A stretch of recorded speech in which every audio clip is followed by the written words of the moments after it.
Les quiero contar entonces que este es un curso de extensión auspiciado y en el marco de EDGIS, que es la sigla en inglés del nombre de un proyecto que se llama Entretejiendo Saberes Indígenas en la Universidad, proyecto financiado por la Unión Europea y del cual participamos como nodo UNSAM junto con unas 15 universidades latinoamericanas y europeas. Es un proyecto que está a la mitad, digamos, de su desarrollo, y este es uno de los productos que nos propusimos mostrar a la comunidad. Por otra parte, también este mismo curso está organizado localmente por el Núcleo de Estudios de Pueblos Indígenas, del cual Silvia, Noelia, Alfonsín y yo somos coordinadores, un núcleo de estudios que está en el IDAES, que es la facultad, digamos, de altos estudios sociales dentro del UNSAM. Entonces, concretamente, tenemos esta dupla de entidades organizativas. Si bien las personas somos las mismas, los atributos, digamos, institucionales son diferentes, pero lo queríamos marcar. Bien, este curso es un curso, como dije, de extensión, básicamente orientado a la comunidad, que pueden incluir, por supuesto, a los antropólogos también, pero pensado también en docentes, en gente que está ligada a los movimientos indígenas, estudiantes, estudiantes del doctorado en antropología social. Es decir, está abierto, no hay ningún tipo de criterio de exclusión, sino que simplemente lo ofrecemos así. Está formado el curso por tres módulos, está dividido en dos submódulos, digamos, y cada uno de ellos está a cargo de un profesor particular.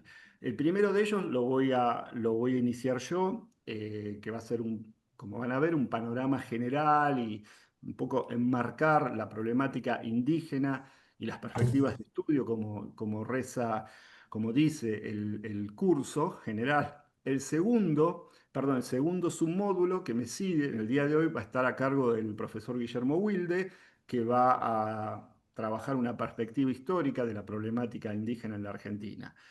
Ya el 14 van a estar a cargo de problemáticas ligadas a la salud, básicamente la profesora Silvia Hirsch y la profesora Alfonsina Cantore, que también están aquí presentes. Y el 28, que va a estar centrado en la problemática de la educación intercultural y la educación en general ligada a los pueblos indígenas, lo va a desarrollar la profesora Noelia Enris, también aquí presente, junto con las doctorandas en antropología Mirta Millán y Rocío Andrade. Bueno, ahí en el extremo superior izquierdo ven la versión en inglés de lo que yo les dije que era el título de este proyecto, que era Entretejiendo Saberes Indígenas en las universidades. Bueno, esa es la versión en inglés, Entangled Indigenous Knowledges in Universities. Y bueno, dentro de ese marco, yo quiero comenzar la reunión de hoy con, como les decía, este panorama general pueblos indígenas en la Argentina, pero que se me ocurrió titularlo Novedades, Persistencias y Actualidad. Bien, eh, esto de las novedades, ¿no? Tenemos que pensar que este proceso, concretamente para ponerle un nombre de la reemergencia indígena, no es nuevo en el sentido de hace una semana o un año o 2 años atrás, sino que podemos decir que ya lleva unos 35 años por lo menos, ¿no? Dependiendo cómo querramos fechar esto, a partir de qué hitos.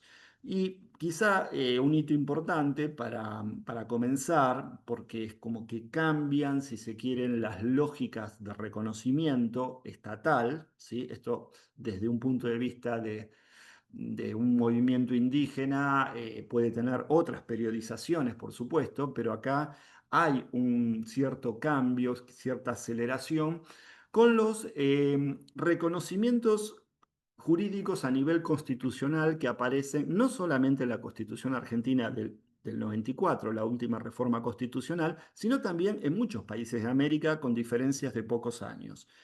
En pocas palabras, después lo vamos a desarrollar, esto implica el reconocimiento de una ciudadanía étnica.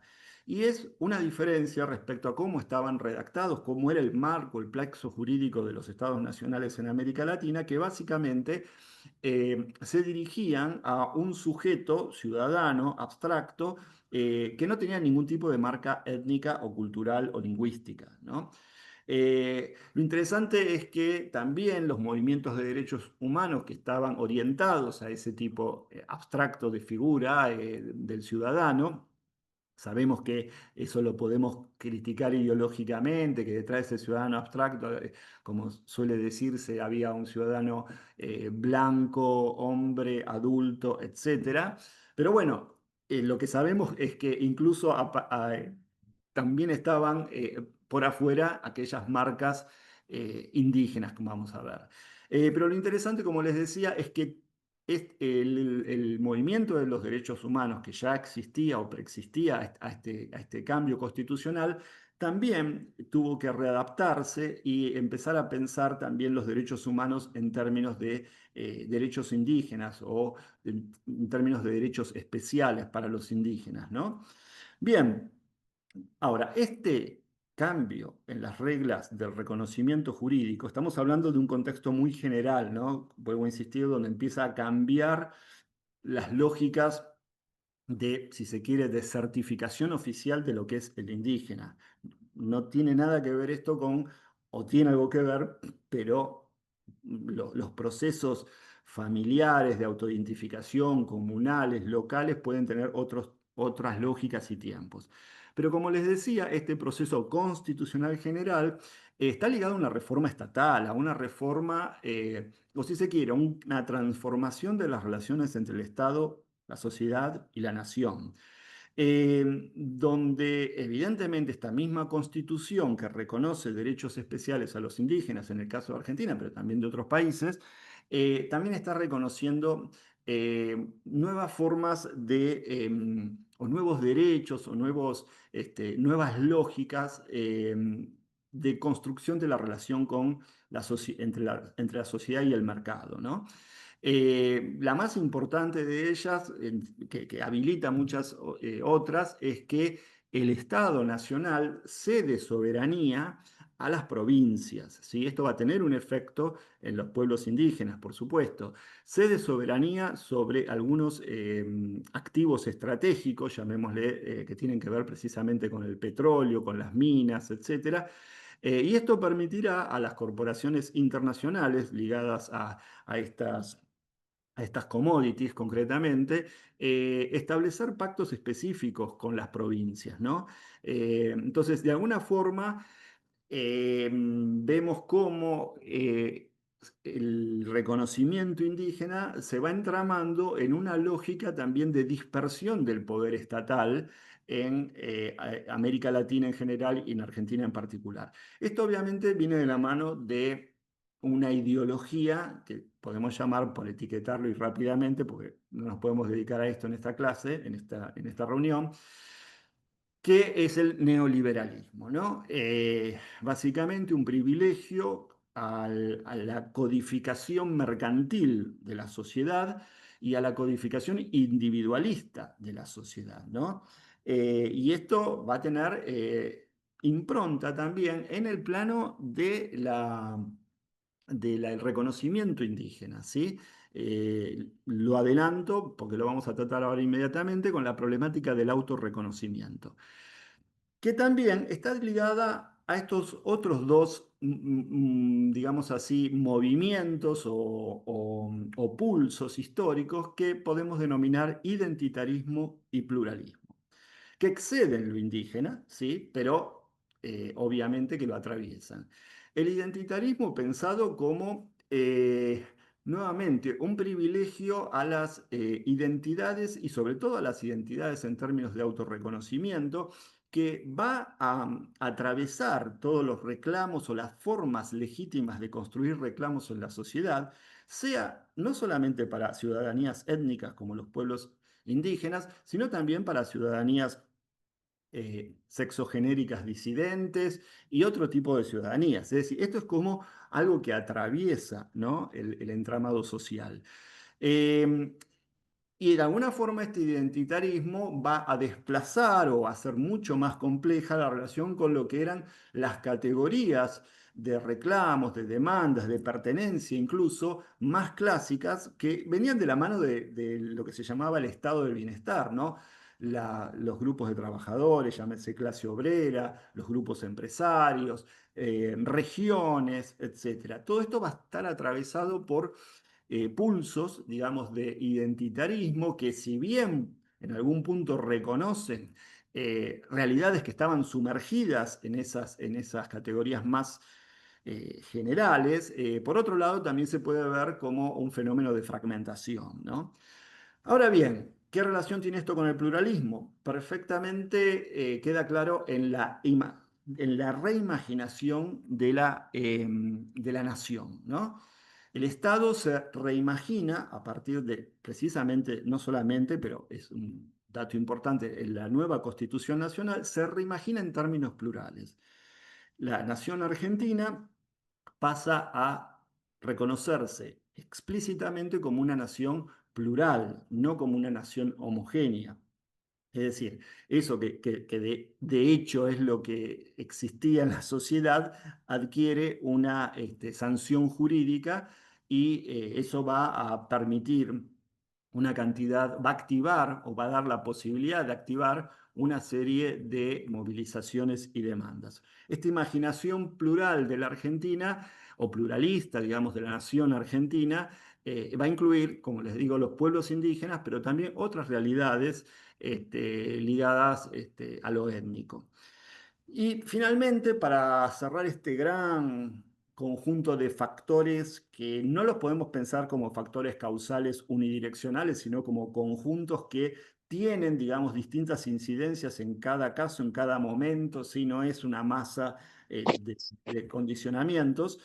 Tenemos que estas lógicas ideológicas del neoliberalismo, de la reforma del Estado, de los reconocimientos particularizados, no solamente de los indígenas, sino también de las provincias, es decir, de los poderes locales, de alguna forma van de la mano, no, vuelvo a insistir, no es que son causas, pero van de la mano, hay ciertas correlaciones con estas lógicas del extractivismo y concretamente el monocultivo de la soja, los agroquímicos, el extractivismo minero y de hidrocarburos. Este tipo de explotación, que va a ser el modo en que el Estado argentino, la economía argentina, a través de sus gobiernos, se inserten en el mercado internacional, básicamente son commodities, va a tener un impacto tremendo en las poblaciones indígenas, sobre todo aquellas que están en estas zonas, ¿no? Que las afectó directa o indirectamente el corrimiento de la frontera minera, el corrimiento de la frontera del cultivo de la soja o algún otro commodity, o indirectamente, porque hay territorios que se ganaron para la soja, entonces las vacas fueron empujadas a territorios que antes no tenían una presión económica importante y entonces eso comenzó a generar nuevos conflictos, etcétera. Finalmente, esto también que genera no solamente crisis sociales, movilizaciones, sino una crisis ambiental ecológica ligado a todo lo que sabemos, como les comentaba, contaminaciones por agrotóxicos, inundaciones, contaminaciones de agua por insumos, por productos mineros. Bueno, una diversidad de situaciones que simplemente acá las menciono para tener una idea, poner un poco en foco y en contexto la problemática de la novedad con la que va a reaparecer lo indígena en los últimos 30 años. Bien, esta novedad que la vamos a desarrollar aquí puede pensarse en términos muy didácticos, ¿no? En términos de un contraste entre el la categoría, digamos así, heredada de la época colonial y también republicana, que es la categoría de indio, ¿sí? En- sea en términos jurídicos como en términos del sentido común, va a ir mutando, si bien va a seguir teniendo mucha vigencia, va a ir mutando en algunos aspectos, sobre todo los jurídicos y políticos, a la categoría de pueblo indígena. Entonces, hoy se puede decir retrospectivamente, bueno, los pueblos indígenas, podemos hablar de los pueblos indígenas en la época colonial. Bueno, es una terminología que estamos utilizando que es diferente a cómo lo pensaría una persona que está hablando de esa misma realidad, si se quiere, hace 60 años, diría los indios, no diría los pueblos indígenas, ¿no? Eh, lo que estoy marcando básicamente es que hay una nueva categoría en juego. Ahora, ¿cuál es el contraste principal, digamos, o algunos de los contrastes que nos interesan acá? Primero que indio, como sabemos, es, como decía Bonfil Batalla, el antropólogo mexicano ya a inicios de los 70, es una categoría de la relación colonial, es decir, es una categoría jurídica también, por la cual a través de las, eh, primero de ciertos mecanismos, pero después consagrado en las leyes de Indias, los españoles, y no solo los españoles, también hay un equivalente en los portugueses y demás, denominan a este nuevo sujeto colonizado, sujeto de dominio, en términos de una separación entre los indios como súbditos, digamos, este, y los europeos o los colonos o los conquistadores, etcétera. Pero claro, el término indio era un paraguas para abarcar unas realidades completamente diferentes entre sí, en términos obviamente lingüísticos, culturales, de desarrollo social, geográfico. Bueno, era realmente un artificio, un expediente para homogeneizar políticas, digamos, de tratamiento de esta diversidad y situación, digamos, de dominio. Eh, entonces, si nosotros tenemos en la cabeza esta noción de indio, podemos ver qué está contrastando con la noción de pueblo indígena, ¿no? La noción de pueblo indígena, y acá tengo que hacer una salvedad que generalmente se dice, ahora se habla de pueblo originario, lo cual es básicamente una sinonimia, pero marcamos lo de pueblo indígena porque es básicamente el lenguaje de la legislación nacional e internacional, ¿sí? Si bien sabemos que hay una discusión terminológica respecto a originario, utilizamos la noción de pueblo indígena para reflejar esa legislación. Y bueno, precisamente es una nueva categoría legal y política, ¿no? En el sentido de que a partir de esa categoría o simultáneamente con la manipulación de esa categoría se van construyendo reclamos y movilizaciones específicas. Ahora, ¿cuál es el punto central? Y esta es la cuestión que después vamos a desarrollar. ¿Qué es un pueblo indígena? Un pueblo indígena comprende también una cantidad de realidades muy diferentes entre sí, pero que tienen una característica en común, desde el punto de vista del legislador, digamos, que estando en el presente pueden retrasar su historia hasta antes de la existencia de los estados nacionales. Esta es la definición técnica de pueblo indígena. Es decir, que en términos más generales se habla de preexistencia, ¿no? ¿Preexistencia a qué? Preexistencia a un umbral histórico que es la constitución de un Estado nacional. Un Estado nacional estamos hablando, no de la colonización o la conquista europea. Es decir, son distintos umbrales y es muy importante el tema de la temporalidad porque en base a eso se adquieren o se pierden derechos, ¿no? El corte es la constitución del Estado Nacional. Para decirlo en términos de la historia argentina, podemos decir 1810, si bien no había un Estado Nacional, era un dibujo en papel, digamos, la Argentina, podemos poner las 1810, pero no podemos poner 1560, 1540 por la fundación de Buenos Aires. ¿Se entiende? Entonces, eso es interesante, porque si uno pone 1810, entra muchos más pueblos indígenas como preexistentes. Ustedes saben que hay muchas etnicidades indígenas construidas en la relación con los españoles, digamos, con las dinámicas poblacionales de frontera y demás, que no existían antes del 1500, antes de la llegada de los europeos, sino que se dieron precisamente, surgieron o se transformaron en el llamado periodo colonial. Para ponerlo en términos de una frase, pueblo indígena es los que estaban antes, pero aquí. Aquí. Ahora, el aquí también es problemático, porque el aquí no es un aquí de un perímetro determinado, no. Ese aquí, obviamente, es mucho más restringido, ese territorio, de lo que era antes.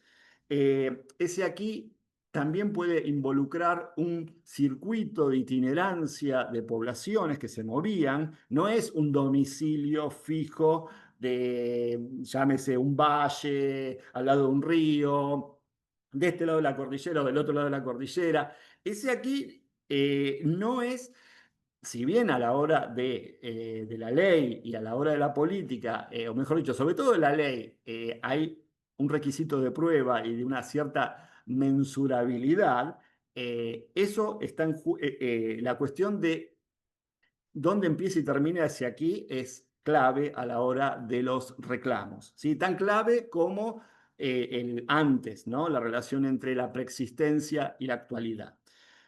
Como sea, lo que esta categoría pueblo indígena está hablando es de derechos especiales de ciudadanía.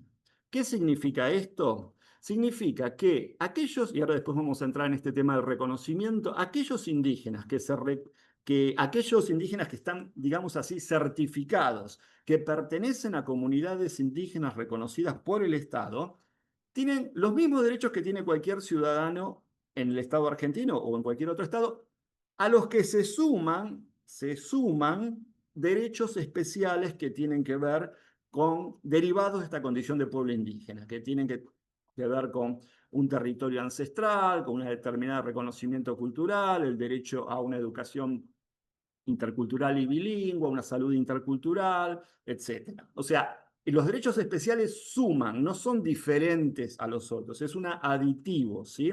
En ese sentido, el legislador pensó como una compensación, una reparación, es lo que está atrás de esta idea de derecho especial.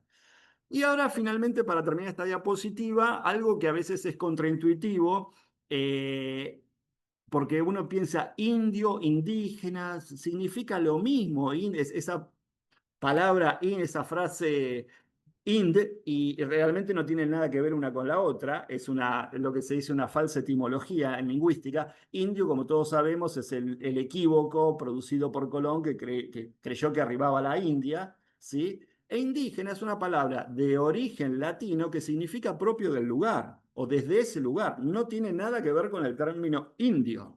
Es interesante que en la mentalidad popular hay una convergencia, pero esto no es así en términos legales. Y la prueba de esto es que hay pueblos indígenas que no están en América, porque la categoría de pueblo indígena abarca todos aquellos que pueden demostrar preexistencia a los estados nacionales.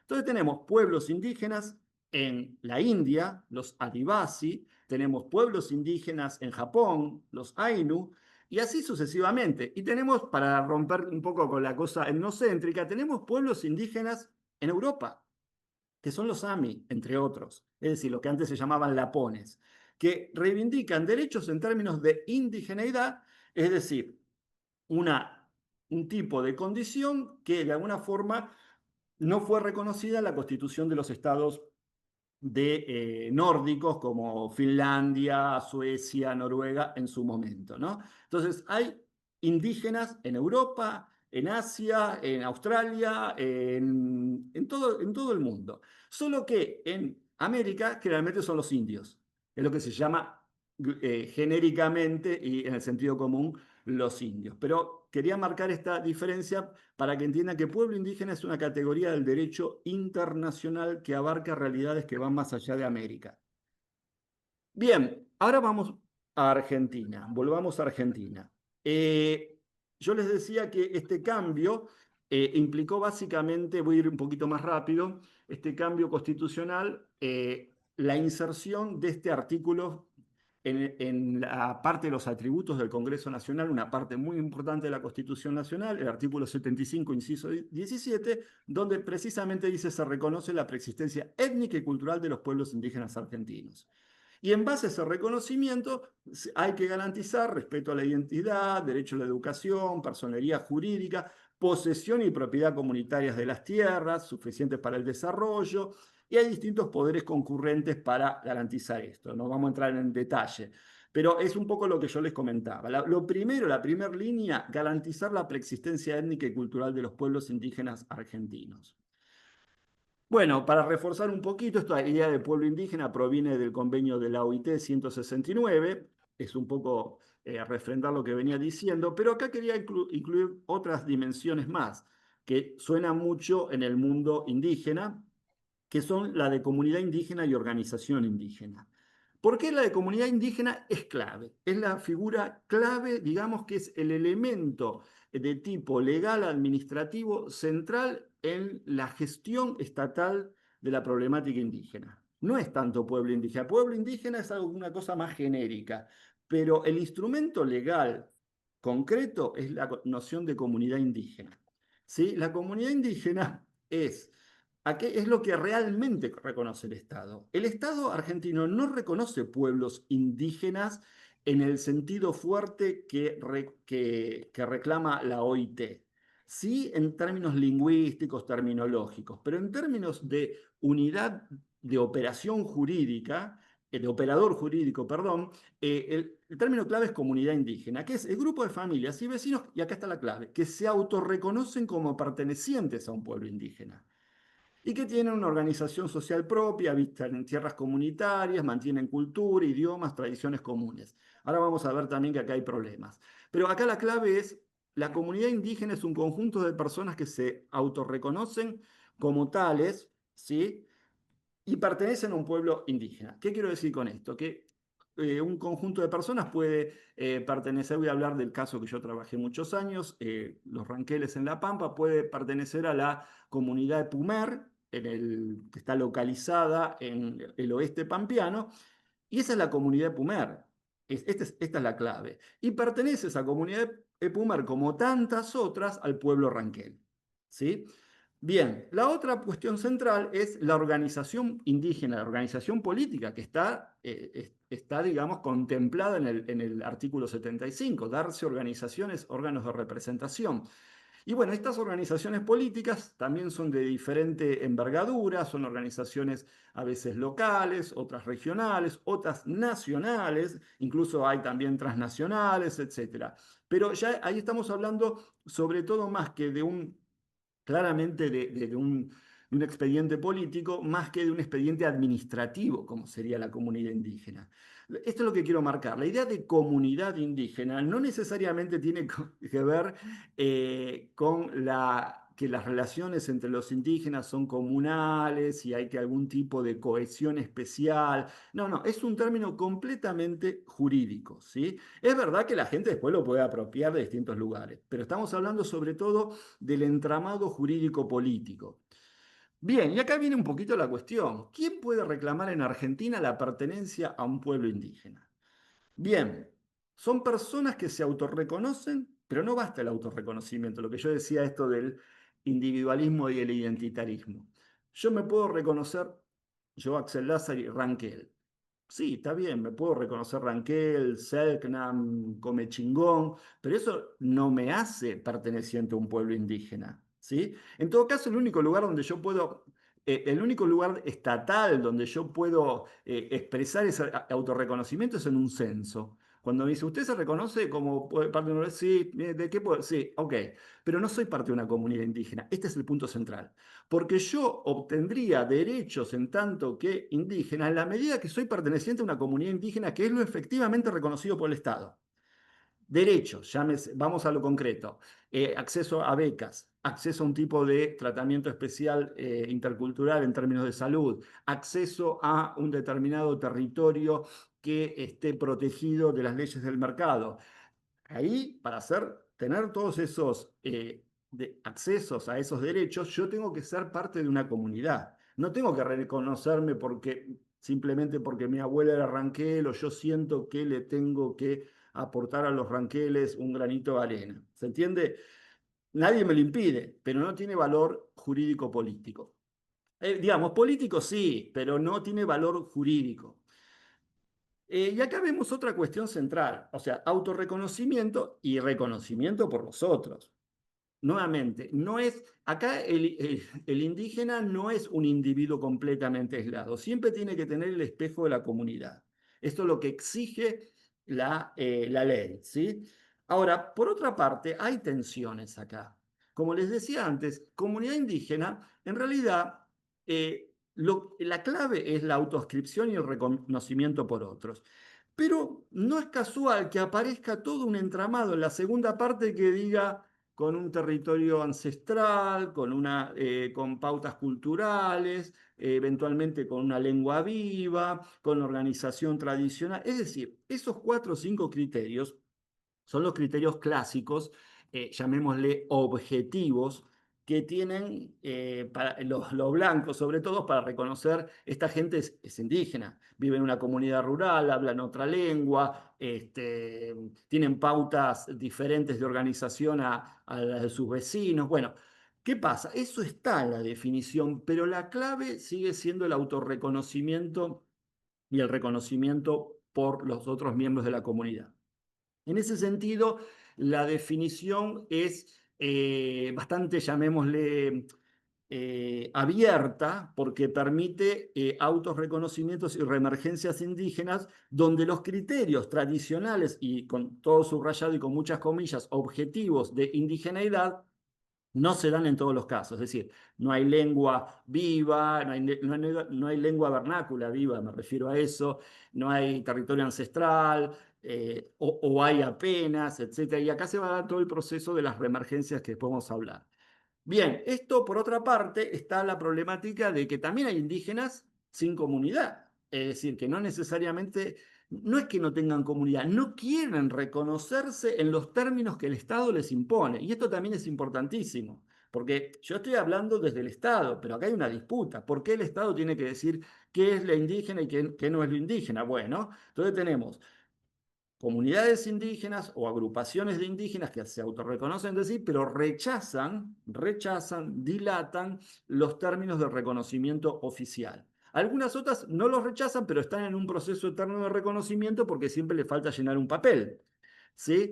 Y finalmente están aquellas que son reconocidas como indígenas, como sería el caso este que yo les comentaba de que se dan sobre todo un proceso de autorreconocimiento, pero no ostentan los rasgos que el común de la gente, llámese el sentido común, que es un sentido común político, diría, estos son indios. Es decir, aquellos grupos que tienen la indigeneidad disputada desde afuera, lo que en criollo se dice la acusación de indios falsos, de falsos indios o de indios oportunistas, están en tensión entre el reconocimiento oficial, porque muchos de ellos tienen el reconocimiento del Estado, y el reconocimiento social.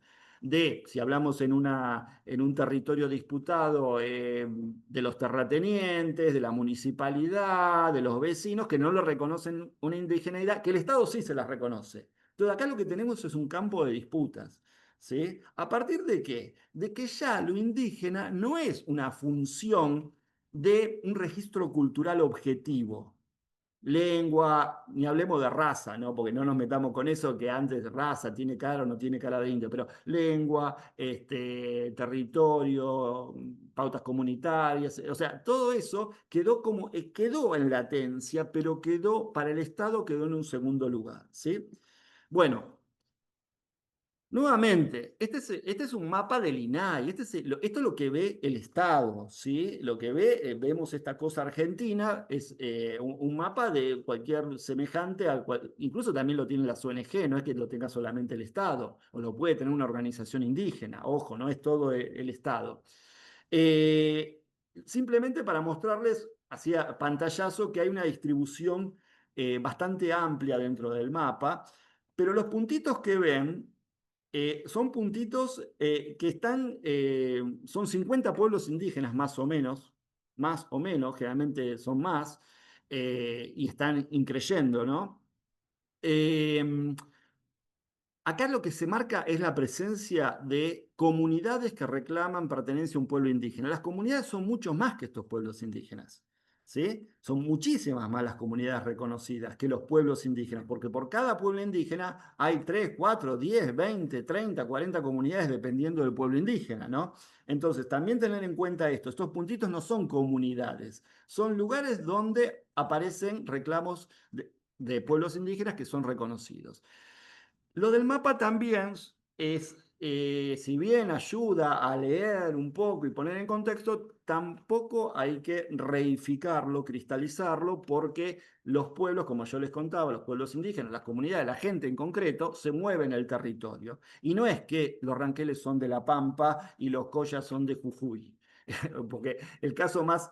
Evidentemente ahí hay comunidades collas y comunidades ranqueles, pero todos sabemos por los últimos censos que la mayor cantidad de población indígena está en el Gran Buenos Aires, producto de migraciones. Y supuestamente eso no sería territorio indígena ancestral, ¿sí? Sino que viven en el conurbano, la mayoría de ellos en condiciones relativamente precarias, pero no obstante reivindican su identidad. Entonces, estos mapas hay que tomarlos como fotos, pero que requieren una dimensión de análisis crítico, pensando siempre en la dinámica y en los movimientos y en las nuevas territorializaciones de los pueblos indígenas, ¿no? Acá en el marco de EGIS, el año pasado, invitamos, no sé si estarán acá presentes, gente de la comunidad Tres Ombúes, cerca del Riachuelo, que es una comunidad multiétnica. Hay otra parecida en Punta Querandí, en el Tigre. Y bueno, ahí hay territorializaciones indígenas a través de ciertos procedimientos políticos, simbólicos y de construcción de comunidad que no tenemos acá tiempo de desarrollarlos, pero tenemos que romper, o sea, tenemos que mostrar el mapa para, en segundo lugar, de alguna forma relativizarlo y simplemente utilizarlo como una guía precaria en nuestro entendimiento. Entonces, retomando un poquito, hablábamos de novedades, ¿sí? Y hablamos al final de que una cosa es ser reconocido como indígena en los términos del nuevo entramado jurídico político vigente, y acá tenemos que poner una nota al pie, no sabemos hasta cuándo, porque todos estos procesos que se están dando de 30 a 35 años no van a volver atrás, pero sí tienen momentos de aceleración, momentos de detención, momentos de un impas, y para ser optimistas, digamos que estamos en un impas ahora. ¿Sí? Estamos en un impas, a diferencia de 10, 15 años atrás, donde estaba realmente creciendo eh, la, digamos, la cantidad de comunidades indígenas reconocidas y ciertos derechos que se iban cristalizando, como derechos territoriales, por ejemplo, también educación intercultural, todo con problemáticas, por supuesto, nada simple, pero bueno, la cosa se movía en ese sentido. Ahora está un poco detenida. Ahora, ¿por qué está detenida? ¿Y por qué está esta tensión entre ¿por qué esta tensión entre el reconocimiento oficial, ¿sí? Y el reconocimiento social? ¿Sí? Bueno, básicamente tiene que ver con que en la cabeza de la gente lo que sigue persistiendo son los indios, no los pueblos indígenas, los indios. Esta categoría de la relación colonial. Lo estoy poniendo en términos muy didácticos, pero para entender un poco lo que está en juego, ¿no? Eh, y en realidad yo ahí puse indígenas en las imágenes de la nación, había puesto indios y estaba correcto, la primera versión es indios en las imágenes de nación, no indígenas. O sea, cómo la nación argentina, a pesar de ser pluralista, sigue pensando en términos de indios como seres subordinados, colectivos subordinados, inferiorizados, con determinados déficits de civilización, etcétera, etcétera. Ahora, para entender un poco estas persistencias en el imaginario, vamos a hacer una rápida exploración a través de ciertas imágenes del imaginario acerca de los indios en Argentina. Voy a ir un poquito hacia atrás, ¿no?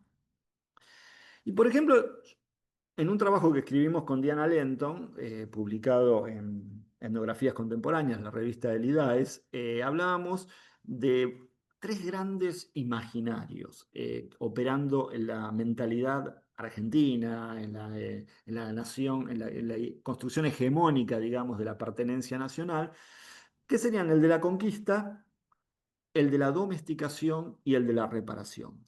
Y acá voy a jugar un poco las imágenes, que son muy evocativas, ¿no? Pero fíjense esto, la conquista. La conquista es muy evidente en ese cuadro famoso que lo encuentran en el Museo Nacional de Bellas Artes, que es La Vuelta del Malón, de la Valle, que es un cuadro neorromántico del 1890, ¿no? No vamos está muy analizado por los historiadores del arte, etcétera, pero bueno, básicamente evoca, ¿no? La barbarie, la fiereza de los indios a caballo. Sobre todo estamos hablando acá de esta imagen muy pregnante de los indios rebeldes en Argentina, que son los indios de a caballo y sobre todo los indios que habitaban la Pampa, ¿sí? Que de alguna forma disputaban el territorio con las grandes estancias, por eso tienen una sobrevaloración en el imaginario, ¿no?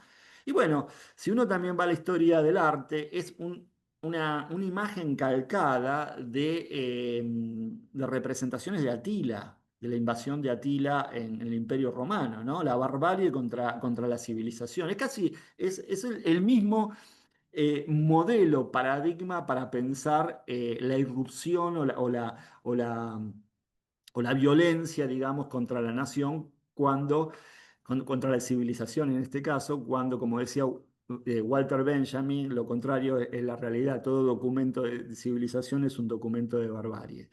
Si ustedes ven en ese cuadro, no sé si se llega a ver el jinete indígena que está a la izquierda, más adelantado, no el del primer plano, sino que está atrás, está raptando una cautiva blanca, blanca, nibia, total, la pureza, ¿sí? Y el que está en primer plano, en el caballo blanco, está llevando, han saqueado una iglesia, están llevando una cruz, el otro está llevando un incensario. Bueno, es como la imagen de la transgresión, ¿no? Pero esto es 1890. Saltemos groseramente a 1974. Fíjense, Libro de Oro de Patoruzú. No sé si todos acá, no sé si hay gente acá que no es argentina, pero para ellos Patoruzú fue y es, porque se sigue vendiendo, una de las historietas argentinas más importantes en términos de popularidad y es la caricaturización o el personaje, mejor dicho, el personaje de historieta infantil, juvenil, digamos, basado en un supuestamente tehuelche. Eh, y acá vemos que, fíjense, 1974 es una fecha muy importante en Argentina, nuevamente para los que no conocen la historia argentina, fue un momento de mucha movilización político-social ligado al gobierno del retorno de Perón, ¿sí? Donde había, bueno, pasaba de todo en Argentina en términos de derechos que se ganaban, de guerrillas, de represión, etcétera. Y tenemos acá un caballito que sale, es la imagen del malón, pero al revés.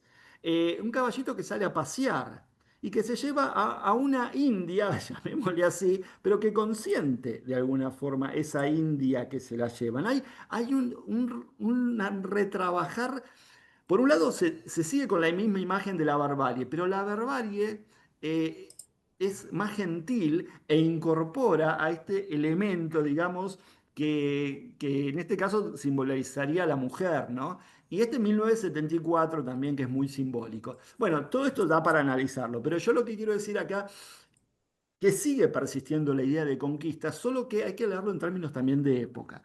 Eh, en esa época, el imaginario nacional y popular estaba a flor de piel y empiezan a cambiar las imágenes de los indios para incorporarlos al pueblo, pero no para darles derechos como pueblos indígenas como ahora y segmentar y demás, sino para incorporarlos como parte del pueblo, ¿no? Entonces, de alguna forma, no digamos que es una conquista, pero sí es una incorporación. Y finalmente la otra imagen, que ya salieron de circulación, pero estuvieron circulando hasta hace muy poco tiempo, el billete de 100 pesos. En algún momento valía algo, después dejó de valer nada, el dinero argentino no vale, donde en el anverso tenemos la imagen de Roca, el dos veces presidente y, entre comillas, conquistador del desierto, conquistador de los territorios indígenas, sobre todo de Patagonia, pero después más adelante del Chaco. Y en el anverso, en el reverso tenemos también una reproducción de un famoso cuadro que está esta vez no en el Museo de Bellas Artes, sino en el Museo Histórico Nacional, que es La Revista del Río Negro, que es básicamente eh, es una imagen digamos, es una escena que nunca existió, donde el Estado Mayor del Ejército Argentino llega al territorio, al corazón del territorio indígena en el norte de Patagonia, o sea, la conquista del territorio de básicamente de Calfucurá y después de otros indígenas, de otros caciques.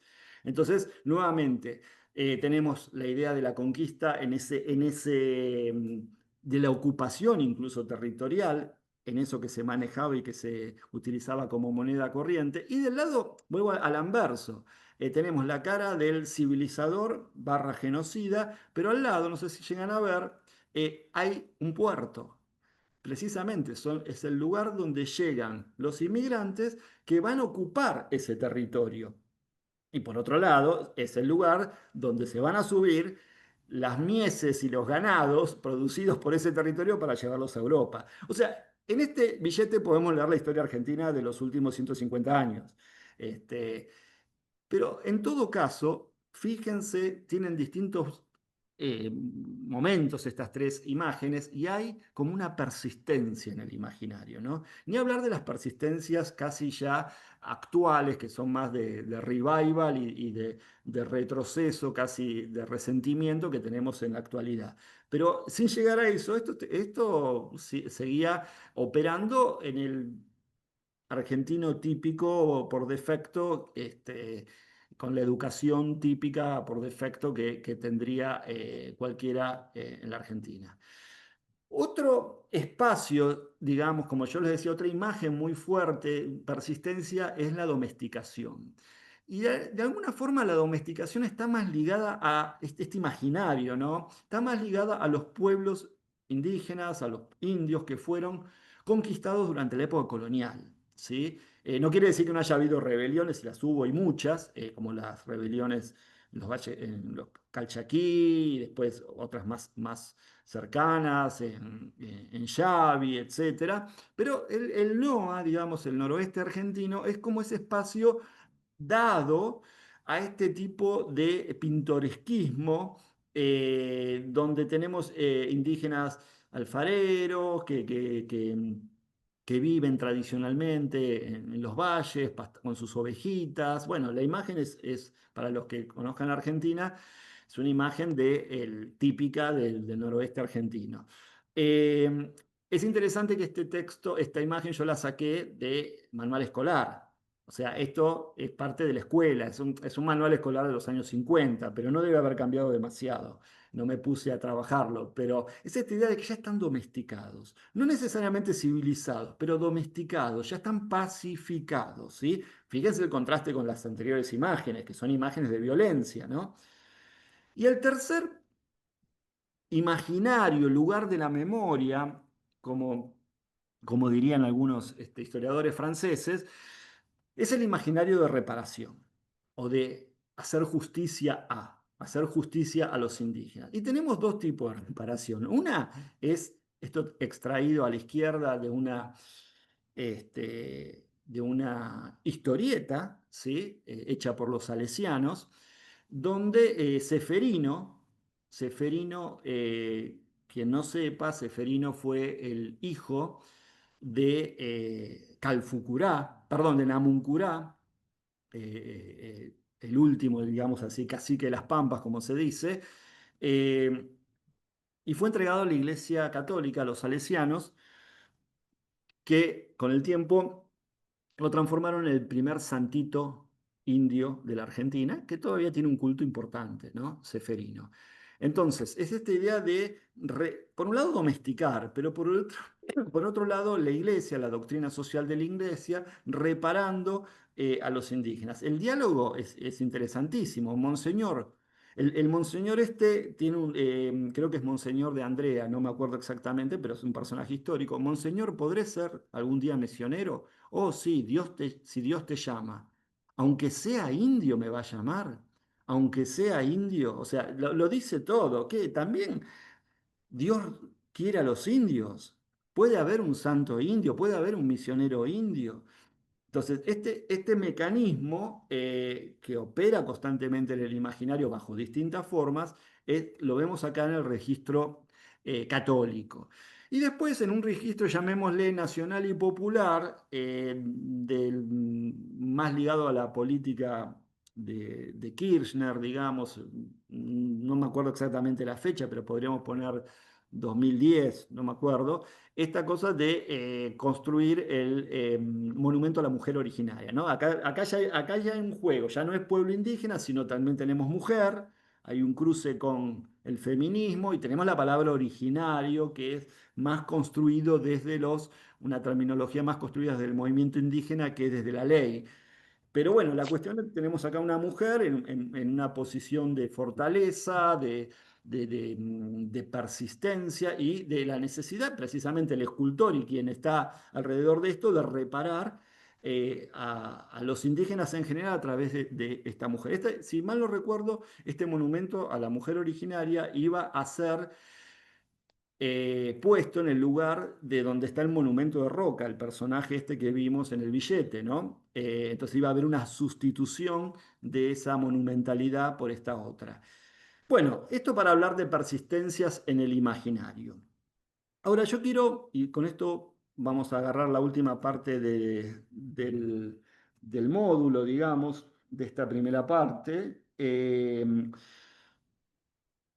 Tenemos que pensar la parte histórica, que creo que va a abrir un poco esta ventana, Guillermo, que me va a seguir.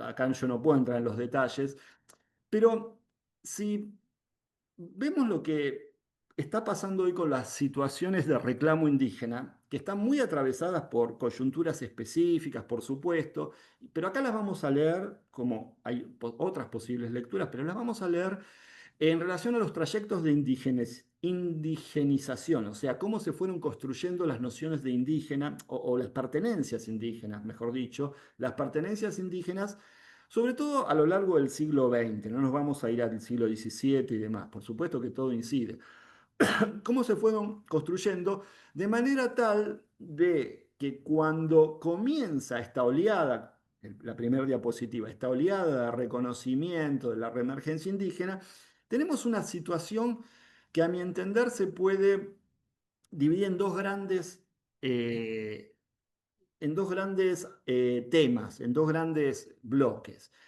Una situación de continuidad socioétnico-cultural y una situación de discontinuidad. ¿Qué quiero decir esto? Lo vamos a ver. Aquellos que quieran, que no es que quieran como un deseo, sino que se dispongan a reclamar derechos indígenas en los nuevos términos del plexo constitucional y las nuevas leyes, etcétera, porque aparte, abajo de las leyes, perdón, me olvidé mencionar que abajo de la Constitución hay leyes nacionales y leyes provinciales, pero marqué la Constitución porque era la más importante. Pero bueno, aquellos que sigan, que adopten el camino de la reindigenización o el reclamo de derechos indígenas, van a partir de dos situaciones muy diferentes en 1990, vamos a decir. Aquellos que están ligados a la continuidad. ¿A qué me refiero con esto? Eh, la diversidad, no la diversidad cultural, sino la diversidad de situaciones históricas dentro de las cuales hay que pensar lo indígena en Argentina, eh, implica, por ejemplo, que hoy tengamos grupos indígenas donde se puede retrasar, más allá de que son preexistentes, eso ni hablar, son preexistentes al Estado Nacional, eso no está en discusión, pero las propias gentes y aquellos que las observan que no son indígenas y que entran en relación muchas veces de explotación de esos propios indígenas, reconocen que hay una continuidad en el tiempo de esos grupos. reconocen que hay una tradición de esos grupos, ¿sí? Esto es importantísimo. O sea, esos grupos pueden estar inferiorizados, estigmatizados racialmente, subordinados estructuralmente en términos económicos, políticos, todo lo que quieran, pero nadie, ni ellos mismos, ni en sus vínculos interétnicos, duda de que son indígenas. Esto es importantísimo. Entonces, partir de reclamos indígenas desde esta condición es muy diferente a que partir de a reclamar o a demandar derechos indígenas en términos de una discontinuidad, es decir, de grupos, de colectivos humanos que se reconocen indígenas, pero no pueden hacer son preexistentes también, pero no pueden hacer ese trazado genealógico. ¿Pero por qué no lo pueden hacer? Porque fueron en sus territorios expulsados, sometidos a un genocidio sistemático, dispersos, diasporizados, ¿sí? Y los que sobrevivieron los metieron en escuelas que fueron castellanizados, bueno, una serie de mecanismos que antes se decía aculturados. Pero bueno, acá más que aculturado sería etnocidio, ¿sí? En el primer caso hablaríamos de, hay proceso de aculturación, pero se mantiene, digamos, ese hilo rojo de la continuidad con el pasado. Se mantiene la percepción de la gente. No es que se mantiene donde yo voy como un arqueólogo y descubro que hay una continuidad. Eso todo bien, pero en la percepción espontánea de la gente se mantiene la continuidad, ¿sí? Entonces, ¿por qué se dio esto? Ahora vamos a ver los ejemplos. Porque en estos grupos donde hoy hay continuidad tradicional, fueron colonizados en ciertos tipos de formatos y tienen que ver con ciertas regiones. Reservas, misiones, colonias indígenas. Básicamente estoy hablando del Chaco, ¿sí? De la región chaqueña, que ahora después vemos algunas diferenciaciones. Tengan en cuenta que estamos hablando de términos muy generales, ¿sí? El Chaco, y hay un caso específico que son los Vía Guaraní en Misiones, donde no fueron misionizados, ¿sí? A diferencia de otros guaraníes no sé, en Paraguay, Corrientes, y no sé, en Brasil, pero en Vía Guaraní, bueno, de alguna forma es un caso raro en el escenario argentino porque fueron contactados fuertemente a partir de los años 50, ¿no? Y no pasaron por estos mecanismos. Pero en ambos casos lo que tenemos es una continuidad en términos de percepción espontánea de los actores sociales, tanto indígenas como no indígenas que viven en ese entorno, de que estos grupos tienen una tradición. Incluso muchos de ellos, y es central, hablan sus lenguas madres, ¿sí? Mantienen ciertas lógicas de parentesco, ciertos rituales, etcétera, etcétera. Y la discontinuidad socioétnica es mayoritaria, si uno lo ve en términos demográficos, e incluso es mayoritaria en términos territoriales en Argentina. Abarca casi toda Argentina, salvo el Chaco y este enclave de Misiones, ¿sí? Entonces, por diversas razones, acá tenemos procesos de conquista y colonización que van que se retrotraen a la época colonial, otros que van a fines del siglo XIX, como el caso de Mapuche y demás, eh, o en el Chaco, pero acá hay una gran diferencia. Los mapuche fueron, en términos de tradiciones culturales, fueron objeto, por el tipo de colonización de sus territorios, mucho más afectados por las políticas de discontinuación de su tradición, de lo que fueron los indígenas en el Chaco, ¿sí? También tiene que ver con las formas de producción que había, etcétera. Y entonces podemos hablar de que en estos grupos la marca indígena es intermitente. Están más, si se quiere, acriollados, están más, sus lenguas, a veces sus lenguas madres vernáculas, no están, tienen que ser reaprendidas, revitalizadas, etcétera. Y tenemos un caso especial acá, que son los indígenas urbanos. Los indígenas urbanos es otro tipo de discontinuidad, porque muchos de los indígenas urbanos provienen de territorios donde hubo continuidad tradicional. ¿Sí? Por ejemplo, caso típico, los del barrio de Derqui. ¿Sí? Pero también tenemos grupos de indígenas urbanos que provienen de zonas donde hubo una discontinuidad étnica. Ni hablar de que aquí no estamos tomando la variable, porque si no nos abriríamos mucho, de digamos, inmigrantes extranjeros que tienen pertenencias indígenas en sus lugares de origen o los lugares de orígenes de sus padres, no sé, de Bolivia, Perú, Paraguay, etcétera. Estamos tomando acá simplemente recortando esto, pero por supuesto que este, es otra variable importante a tener en cuenta. Entonces voy a pasar rápidamente como flashes para la gente que no, un poco para jugar un poco con las imágenes. Esto de la continuidad, hay un micrófono abierto, me parece. Si lo pueden cerrar, por favor. No sé si es el de Nicolás Balbi. Este, bueno, imágenes. Acá hay especialistas que trabajan hace mucho tiempo con gente vía guaraní. Yo simplemente no eh, marco unas imágenes de, digamos, de un entorno selvático, cestería, cantos rituales de los niños. Hay muchísimas cosas, pero simplemente les quiero marcar esto que como que la tradición está viva, ¿sí? Lo cual no quiere decir que esas cestería no se haga para el mercado, que estas performances de cantos también no se hagan para los turistas, y que estos grupos de alguna forma sufran las mismas consecuencias de, económicas, sociales en general que el resto de los pueblos indígenas, ¿no? Pero eh, acá tenemos, un segundito, tenemos un caso especial de continuidad étnica. Voy a ir un poquito más rápido. Yo les decía que hay continuidad étnico-cultural también en la región chaqueña. Acá tenemos una diversidad de grupos indígenas. Simplemente para mencionar, Wichí eran lo que antes se conocían como Mataco, Chorote, Nibaclé, Tapiete, Guaraní, antes conocidos como chiriguanos, Chané, Com, también conocidos como Toba, Pilagá, Mocoit o Mocoví.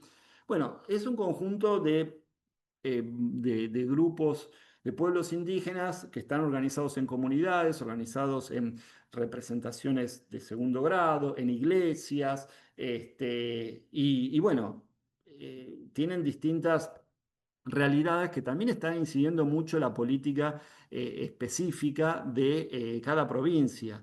Nosotros estamos teniendo un ciclo en el NESPI, en el Núcleo de Estudio de Pueblos Indígenas, que lo están coordinando Noelia Enris y Alfonsina Cantore, que se llama Actualidad Indígena en distintas provincias. ¿Y qué pasa cuando uno hace el recorte de la problemática indígena por provincia, pone el foco ahí y se va a encontrar con realidades muy, muy específicas, que es lo que básicamente los antropólogos atendemos, no solamente esta generalidad, que obviamente hay que darla, pero sino trabajar más desde lo territorial y lo local en relación a esos poderes que son los que con los que lidia la gente, que son los poderes municipales, los poderes provinciales, etcétera.